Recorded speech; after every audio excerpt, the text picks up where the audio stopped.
Good morning to all. Welcome back to జీ yoga platform. ఈరోజు మనము నౌకాసనము లేదా బోటాసనం గురించి తెలుసుకుందాము. ముందుగా సిద్ధంగా ఉంచిన యోగా మ్యాట్ పైన కంఫర్టబుల్గా దండాసనంలో కూర్చొని నేను చూపిన విధంగా రెండు కాళ్ళను పైకి లేపుతూ అదే సమయంలో మీ రెండు చేతులను మీ కాళ్ళకు సమాంతరంగా తీసుకొని వచ్చేటట్టు ప్రయత్నం చేయాలి. ఈ విధముగా ఒకసారి మీ బాడీ వి ఆకృతిలోకి వచ్చిన తర్వాత ఈ భంగిమ వి ఆకారంలో ఉంటుంది కాబట్టి, పడవాకారంలో ఉంటుంది కాబట్టి దీనిని నౌకాసనం లేదా బోట్ పోజ్ అంటారు.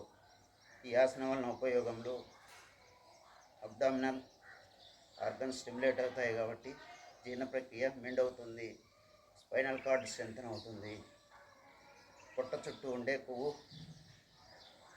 కరుగుతూ మీ బాడీ వెయిట్ను తగ్గిస్తుంది. ఈ విధముగా మీరు 10 నుంచి 20 సెకండ్లు ఉంచేటట్టు ప్రయత్నం చేయాలి. Thank you for watching my video.